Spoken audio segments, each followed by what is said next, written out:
my fucking boss and I hate my fucking job. I hate my dumb ex-wife and her stupid boyfriend cop. I hate all other countries and I hate when people talk. But boy, do I love being home alone and jerking off. I jerk off all the time, I jerk off every day, I jack off every night in my jacked up Chevrolet. I jerk off when I'm sleeping and I jerk when I'm awake. And boy, I love to walk down busy streets and masturbate. I jerk off on the couch, I'm jerking off right now. I jerk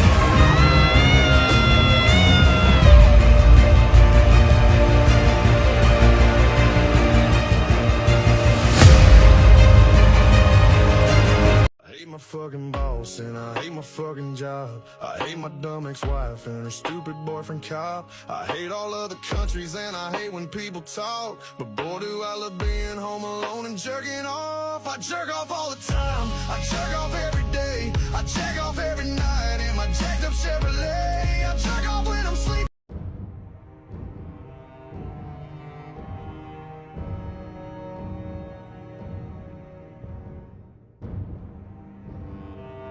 In 1937, two Japanese army officers agreed to the most deranged contest of all time. Whoever could first kill 100 people using a sword would win. This was during the Japanese invasion of China, and so the two men started killing as many people as they could with their swords, and they both killed more than 100 people with their swords. So they decided to take the contest up to 150 people. They claimed all the killing was in close combat, but realistically they executed prisoners. They were celebrated, with newspaper articles being written about the contest. But this made it hard for them to deny. Both men were later executed for war crimes. There are numerous accounts of Japanese soldiers engaging in cannibalism. Most accounts were from remote areas of East Asia. Allied attacks on supply routes left Japanese soldiers starving, and in desperation they would consume the corpses of dead people. In some cases they would cut the flesh off of living prisoners, and when too much flesh was taken, the prisoner would be left to die. Some Japanese officers were found guilty and convicted on cannibalism. They were charged with preventing the proper burial of soldiers, as cannibalism wasn't yet specified as a war crime. After annexing Burma, the Japanese wanted a railway between Rangoon and Bangkok. But instead of employing people to build the railway, forced labor was used. At least 180,000 civilians and 60,000 Allied prisoners of war were forced to build the railway. It was built in 1943. Over 12,000 Allied prisoners died during its construction, many of which were beaten to death for working too slowly. Others died of exhaustion or from floods brought by monsoons. It came to be known as Death Railway, and for its construction, 111 Japanese officers were tried for war crimes. 32 were given the death penalty.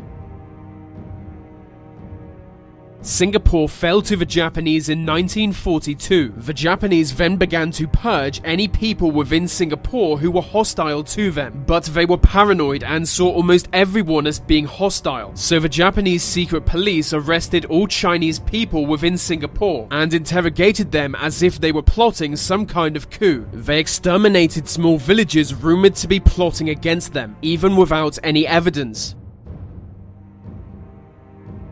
In 1945, the Japanese were losing control of the Philippines. After refusing orders to leave its capital city, one group of soldiers engaged in a string of atrocities. As Allied forces were gradually capturing the city, the Japanese soldiers commit mass rape and murder, knowing they had no chance of escaping. By the end of the battle, at least 100,000 civilians were left dead. Some estimate that number to be closer to 500,000. Entire schools and hospitals were massacred, and as the Japanese got more desperate, some buildings were set on fire with civilians sealed inside.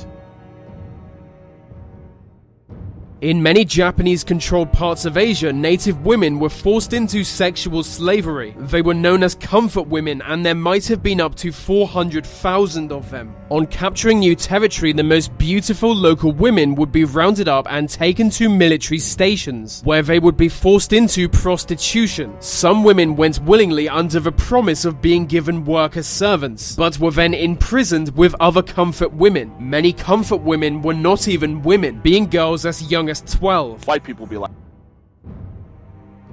In the 3-month-long Battle of Bataan, American and Filipino forces were defeated by the Japanese. Following their surrender to the Japanese, they were made to march 60 miles so they could be herded into prison camps. They were given no rest, and anyone unable to keep up was bayoneted. Between 5,000 and 18,000 died in the march, and after the war, the general behind it was charged with 43 counts of crimes against humanity, for which he was executed. But before the Japanese surrender, many thought one day he could be the Prime Minister of Japan.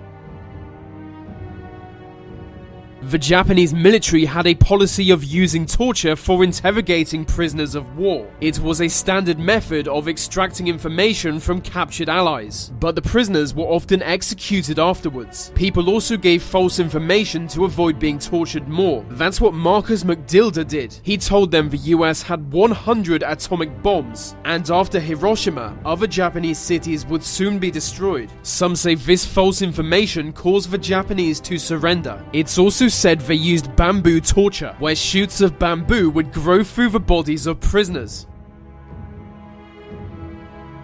Imperial Japan made use of brutal human experimentation. Their notorious research facility known as Unit 731 was ordered by the Japanese emperor. Disguised as a lumber factory, Chinese civilians were taken there to have chemical weapons tested on them. There are accounts of flamethrowers being tested on living subjects. Female test subjects were forced into pregnancy for experimentation, sometimes being injected with animal blood, or bubonic plague, or smallpox. Even children were experimented on without anesthetic. After the war, America granted immunity to many involved, in return for the knowledge they gained at Unit 731. When the Japanese military captured China's capital city, mass rape and murder were committed against its residents. In what is now known as the Rape of Nanking, between 40 and 300,000 civilians were killed, and countless businesses were looted and set on fire. The massacre was so intense that the local Japanese general was shocked to learn what his own soldiers were doing. He was especially concerned about the execution of civilians. But by that time, most of the violence had already been committed.